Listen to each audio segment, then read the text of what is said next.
Chapter 17. The Invisible Man. Narrator. Late one stormy night, the stranger appeared early in February, carrying a black traveling bag in his thickly gloved hand. He was wrapped up from head to foot, and the brim of his soft hat hid every inch of his face, except for his eyes, which were covered by smoked glasses. He staggered into the Coach and Horses Inn, more dead than alive, with snow piled on his shoulders. Mrs. Hall, the innkeeper's wife, thought she had never seen such a strange-looking guest. But at this time of the year, travelers were scarce, and she was in no mood to question the stranger's appearance.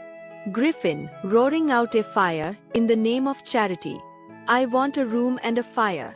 Mrs. Hall, if you can pay, sir, I'm certain you'll find mine comfortable. Griffin, I can pay well enough. Here, take 3 sovereigns.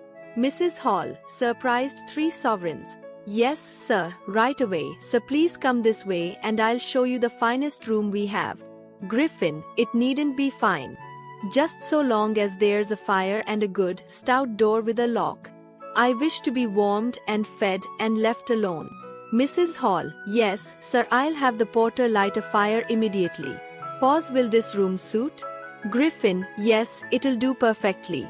Mrs. Hall, calling out Jimson. A gentleman in room 8. Jimson, come light a fire quickly. To Griffin, he'll be here at once, sir. Griffin, he can't get here soon enough to suit me.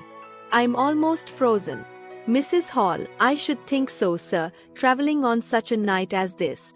If you'll excuse me, I'll see to some supper for you. Griffin, I'll excuse you, right enough. Mrs. Hall, may I take your hat and cloak, sir, to dry them out by the kitchen fire? You're soaked through, I shouldn't wonder. Griffin, no, I prefer to keep them on, and I don't want people hanging about. Mrs. Hall, offended, very good, sir, you needn't be so touchy. I was only trying to be sociable. Griffin, I do not look for sociability at all. I will pay you handsomely for my lodgings, never fear. For the rest, you have only to leave me alone. I have a lot of work to do, and I wish to do it in peace. I fancy this place will suit me. It's quiet, it's remote, and I am not likely to be interrupted. I trust, madam, that I make myself clear beforehand. Firmly, I wish to be left alone. Utterly, wholly, completely alone. Narrator. The stranger got his wish. Except for the delivery of his meals by the porter Jimson, his door remained closed, and for 2 days none but the porter had so much as a glimpse of him. And even the porter had strange things to tell of what he had seen. Jimson, he kept his back to me the whole time.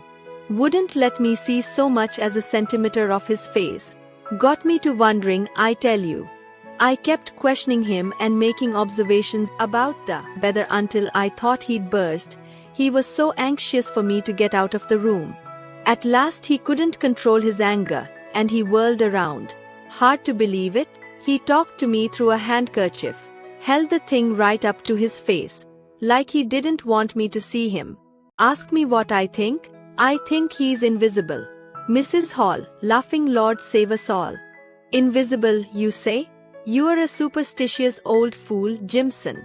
Your mind must be a wandering. Narrator. Though Mrs. Hall scoffed at Jimson, her curiosity about the stranger changed gradually to fear. The little town of Iping quickly came to accept the man at the inn as a constant topic of conversation. But after a week, a new mystery broke out which occupied everyone's attention, and conversation was now given over to the rash of burglaries that had erupted in the neighborhood. The police found themselves helpless. There were no evidence of any kind. Sums of money just seemed to vanish into thin air. Several weeks went by, and then one day, Dr. Cuss, who had been going from house to house taking up a collection for the new nursing home, came running down the stairs of the Coach and Horses, his eyes ablaze with fright. Mrs. Hall, concerned, what happened, Dr. Cuss? You look as though you've seen a ghost. Dr. Cuss, it's worse, Mrs. Hall. Worse? The man in room 8. Mrs. Hall, did he scare you off? He's extremely particular about being left alone. I should have warned you. Dr. Cuss, I thought I'd go in to see him for a minute. I thought he might give me something for the collection. I knocked on the door and waited. There was no answer. Mrs. Hall, perhaps he didn't hear you. Dr. Cuss, just what I thought myself, so I took the liberty of walking in. He was working, and the minute he heard me behind him, he jammed both his hands into his coat. But not before I was able to see, he had no hands, Mrs. Hall. There were just 2 empty sleeves. Undone when he turned around, one saw something more scary. He has no face. The man in room 8, no hands, no face. Just emptiness. You can see right through him, except where there's clothing covering him. That's why he always wears the bandages, and the hat, and the smoked glasses. Mrs. Hall, oh Mrs. Hall. Jimson was right. The stranger in room 8, he's an invisible man. Narrator. The strange story told by Dr. Cuss spread like wildfire. Most people refused to believe it, it was new preposterous. But suddenly, it seemed to explain the petty thieveries that had been going on. How else could they have been managed except by an invisible burglar? A deputation of townsmen was soon formed to arrest and capture the incredible invisible man. Dr. Cuss, in a whisper, should we knock on the door, or burst right in? Jimson, no use in knocking, it would only warn him. First man, Jimson's right, he'd have a chance to make himself invisible. Second man, we'll do better to just rush in, take him more by surprise. Dr. Cuss, very well. Courage, men. We'll capture him, if there's anything to capture. Now then, 1, 2, 3, push. Narrator. The door was flung open. Jimson, loudly, we've got you now, invisible man. Griffin, oh ho, my secret is out, is it? Dr. Cuss, alarmed, I don't see him. First man, where is he? Second man, the voice came from that direction. Jimson, look. That bandage is hanging in midair. Must be him, hurry. First man, he's moving too fast. Griffin, laughing wickedly, is it a fight you want? Fools, you are no match for me. How easily I can elude you. First man, the bandage has dropped to the floor. Second man, look, he's taking off the other one. Dr. Cuss, we'll never catch him once he gets them off. He'll be invisible again. Griffin, laughing, there, that's the last of it. Now, come and catch me if you can.